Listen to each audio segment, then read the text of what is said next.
하나님 말씀 예레미야 42장 1절에서 12절 말씀입니다.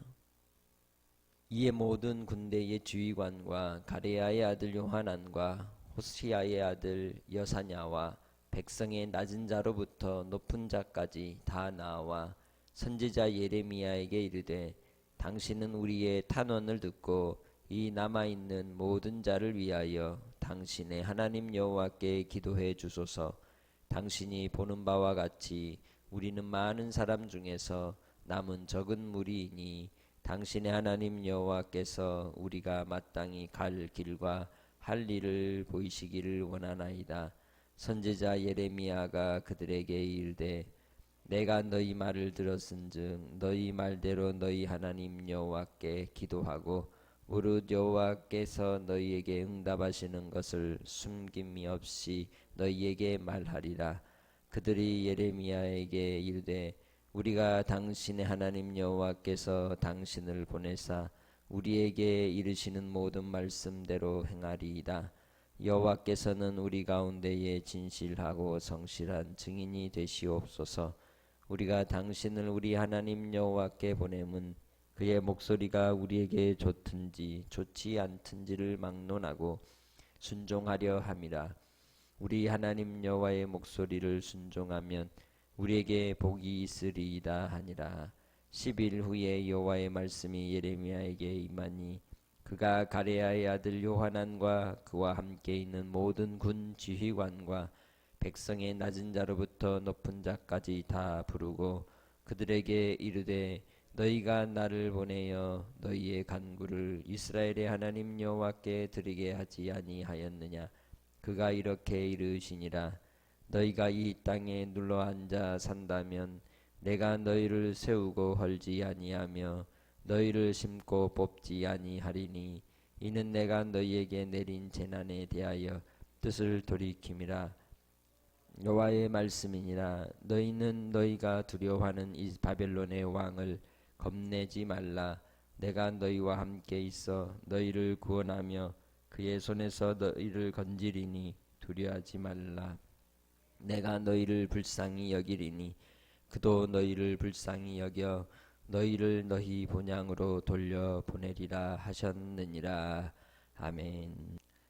이스라엘 백성들 가운데 이제 남유다가 멸망을 당하고 모든 백성들 중에 지도자급 되는 예루살렘의 사람들이 3차 포로로 끌려간 뒤에 유다에 남아있는 사람들, 가지지 못한 자들, 그들을 가운데 그다리아를 총독으로 세우고 그의 지휘 아래 있게 되었습니다. 그때에 예레미야도 포로로 끌려가다가 결국 느부갓네살 왕이 은혜를 베풀어서 그가 원하는 대로 해주겠다.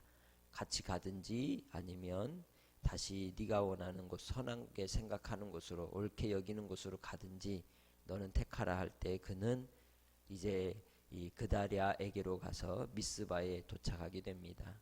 그런데 그때에 그다리아가 총독으로 세움을 받고 다스리는 시기에 이 친애굽에 대한 이 계획을 세우고 있는 이들이 많았습니다. 그들 가운데 이스마엘이라고 하는 사람을 통하여 결국 그다리아가 암살을 당하고 이스마엘과 그 무리들이 득세하고 있는 그 상황 속에 바로 그다리아 밑에서 이 신하로 있었던 요하난이라고 하는 사람이 이 모든 음모를 미리 얘기해 줬지만 그다리아는 믿지 않았죠. 결국 죽게 되었고 암살을 당하게 되었고 이 일로 인하여서 결국 이제 어떻게 해야 될지 두려움 속에 그러한 위기의 상황이 오게 된 겁니다. 왜냐하면 그다리아는 이 바빌로니아의 황제가 임명한 대리 통치자였죠. 그런데 그를 죽인 겁니다. 그러니 누가 화내지 않겠습니까? 바빌로니아의 느부갓네살 왕이 분노하여 오히려 남아있는 자들까지도 이제 다 몰살시킬 수도 있는 상황이 온 것이죠. 그래서 41장 18절을 보면 그다냐의 아들 이스마엘이 바벨론의 왕이 그 땅을 위임한 아히감의 아들 그다리아를 죽였으므로 그들이 갈대아 사람을 두려워했다라고 말합니다. 그리고는 이스마엘은 애굽으로 망명을 해버립니다. 그런 상황 속에서 이 요하나니 이 예레미야에게 가서 백성들과 함께 기도 요청을 하는 것이죠. 어떤 기도를 요청합니까? 두 가지를 요청합니다. 3절에 마땅히 갈 길과 할 일을 보여주라고, 어디로 어떻게 행해야 되는지, 또 무슨 일을 해야 되는지를 구합니다. 위기의 상황 속에서 우리가 모든 문제가 꼬여 있고 막다른 골목에 있을 때 우리가 택할 수 있는 길, 그것은 오히려 평상시에도 마찬가지지만 하나님께 묻는 겁니다. 여쭙는 겁니다. 그 여쭙는 일상의 아주 소소한 것들이 무엇입니까? 우리 삶의 방향성, 그렇죠? 방향성과 우리 삶의 이 해야 될 일의 우선순위입니다. 이 방향성과 우선순위를 제대로 결정하고 간다면 그런 사람이 지혜로운 사람이라고 말할 수 있습니다. 하나님을 경외하는 하나님의 백성들이 주님께 기도하며 구할 때에 이 방향과 우리의 삶의 길과 또한 우리가 행해야 될 바들을 항상 구하며 하나님의 선하심과 의로우심을 이룰 수 있는 성도들이 되시기 바랍니다. 그것이 우리의 기도의 제목이고 또한 기도를 통하여 하나님 앞에 얻을 수 있는 길입니다. 궁극적으로는 여호와의 이름을 위하여 하나님께서 선하심을 나타내시기를 구하는 것이죠. 그래서 이 백성들이 예레미야에게 간절히 요청을 하고 이 일들을 인하여 하나님 앞에 기도하고 응답하여 명령하면 그 명령대로 이 모든 걸 진실이 행하겠다고 이야기를 합니다. 그렇게 이제 이 부탁을 하고는 하나님 앞에 예레미야가 나아간 뒤에 며칠 만에 응답이 옵니까?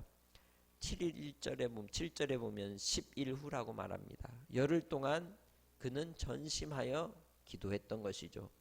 하나님의 응답이 당장에 그냥 무릎 꿇고 하나님 하면 응답이 올 수도 있겠지만 결코 하나님은 그렇게 우리에게 응답하지 않으십니다. 채우십니다. 시간을 채우십니다. 또한 우리의 무릎을 채우십니다. 우리의 눈물을 채우십니다. 우리의 줄인 배를 채우십니다. 그리고는 그 때가 참에 주께서 우리에게 하고자 하시는 바 주의 뜻을 보이십니다. 하나님께서는 인내를 통하여 주의 온전하심을 배워가게 하는 겁니다. 기도라는 그 기도의 이 과정을 통해서도 하나님은 우리가 주님을 닮아가게 하십니다. 예수 그리스도께서 십자가에 못 박혀 죽으시기까지 하나님의 사랑을 온전히 이루고 하나님의 일을 이 땅에서 이루신 것처럼 우리도 우리의 삶 속에서 당장의 모든 일이 완성되고 이루어지는 것이 아니라 기도의 과정 속에서도 몸부림이 필요하고 또 눈물로 호소하며 애달픈 마음으로 기다리는 시간들이 필요한 것입니다. 그러나 낙심하지 않고 실망하지 않고 신실하신 하나님이 반드시 응답하실 것을 믿고 기도하는 것이죠. 결국 여호와의 말씀이 예레미야에게 임하여 그 뜻을 이제 나타내시고 이루시는 것을 볼 수가 있습니다. 그것은 무엇입니까? 10절에 너희가 이 땅에 눌러 앉아 산다면 내가 너희를 세우고 헐지 아니하며 너희를 심고 뽑지 아니하리니 이는 내가 너희에게 내린 재난에 대하여 뜻을 돌이킴이라. 그러니까 바빌론 왕 두려워하지 말라는 거죠. 겁내지 말라는 겁니다. 너희들 그냥 여기 그대로 있으면 된다. 너희들에게 재앙이 임하지 않을 것이다. 너희들을 내가 지켜줄 것이다. 너희들을 향한 하나님의 사랑이 이제 나타날 것임을 이야기합니다. 그래서 11절에 바로 그의 손에서 너희를 건져줄 것이다 라고 말씀합니다. 어떻게 하면? 내가 너희와 함께 있어 너희를 구원하면. 예수님께서도 이제 제자들을 두시고 승천하실 때 뭐라고 하셨습니까? 내가 세상 끝날까지 너희와 항상 함께 있으리라고 말씀하셨습니다. 그 말씀은 예수님을 믿는 우리에게도 유효한 말씀입니다. 바로 예수 그리스도께서 우리와 함께 하십니다. 함께 하신다는 것은 곧 구원하신다는 뜻입니다. 구원을 이루어 간다는 뜻입니다. 이 땅의 삶을 통하여 끝까지 주님 안에 거하여 주님의 주시는 보호와 보살핌 속에 살아가는 복된 성도들이 되시기를 주의 이름으로 축복합니다. 주께서는 자기에게 찾아오는 자들, 자기 안에 있는 자들을 불쌍히 여기십니다. 긍휼을 베풀어 주십니다. 그리하여 주의 뜻이 이 땅에 이루어지도록 인도하여 주시는 분이신 줄 믿습니다. 하나님께서 이 일을 위해 바빌로니아로 끌려갔던 1차 포로 가운데 다니엘이 있게 하셨고, 또한 다니엘의 세 친구가 있게 하셨고, 많은 지혜자들과 여호야긴 왕과 많은 이들을 통하여 이미 바빌로니아를 하나님의 통치하심 속에 두셨던 것을 볼 수 있습니다. 느부갓네살 왕이 통치자인 것처럼 보였지만 그러나 그 뒤에 다니엘을 세우셔서 다니엘이 느부갓네살을 조정하는 모습을 우리는 이제 다니엘서를 통하여 볼 수도 있습니다. 이를 통해 이 느부갓네살 왕이 누구를 경험했겠습니까? 하나님을 경험한 것입니다. 하나님께서는 믿지 않는 자들 가운데서도 이 세상 속에서도 영원한 통치자로 계시는 분이신 줄 믿습니다. 그렇기에 우리는 이 세상 속의 두려움을 떨쳐버리고 하나님을 경외함으로, 주님을 신뢰함으로 끝까지 주님만을 사랑하고 살아가는 삶을 삽시다. 그것이 우리의 삶의 즐거움입니다. 세상이 요동치고 요란하고 문제투성이라 할지라도 그 문제에 우리가 빠져드는 것이 아니라 하나님을 바라보면 살 길이 있습니다. 하나님을 바라보면 문제가 해결이 됩니다. 주님께서 그 모든 일들을 통해 행하시고 역사하여 주실 것이기 때문입니다. 그럴 때에 주님께 순종하는 자들을 통하여 복이 되는 줄 믿습니다. 그럼에도 불구하고 이제 후반부로 넘어가면 겁나서 또 도망가는 사람들이 분명히 있어요. 하나님을 믿읍시다. 끝까지 주를 신뢰합시다. 주님은 결코 우리를 버리거나 떠나지 않는다고 약속하셨습니다.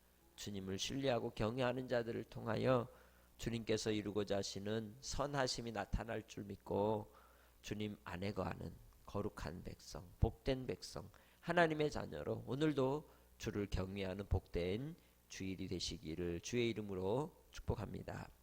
생명의 주 아버지 하나님, 주님의 은혜입니다. 주님의 사랑입니다. 우리가 날마다 순간순간 어려움이 닥쳐오고 혼란과 혼돈이 온다 할지라도 놓치지 말아야 될 것이 주를 신뢰함이요, 주님 안에 거하는 자에게 항상 주께서 함께 해주셔서 건져주시고 붙들어주시고 형통케 해주심을 믿습니다. 오늘도 주님 안에 주의 백성들 이 새벽을 깨우며 나왔습니다. 우리의 간구와 기도를 들으시고 주의 뜻이 이 땅에 이루어지기까지 충성하는 삶이 되게 해 주시옵소서. 한량없으신 은혜로 오늘도 주님 바라볼 때에 주님의 약속의 말씀으로 우리를 새롭게 하시고 복의 길로 인도하여 주시고 날마다 주님이 주신 위로 속에 강건케 하옵소서. 아버지 하나님, 오늘 복된 주일 주님 안에 거하기 원합니다. 주님과 동행하기 원합니다. 말씀에 깊이 정말 젖어들고 또한 찬송 가운데 주를 즐거워하는 삶이 되게 하옵소서. 믿음의 식구들 오가는 길 지켜보아하시고 무엇보다 하나님 앞에 철저히 서는 백성들이 되게 하옵소서. 예수님의 이름으로 기도합니다. 아멘.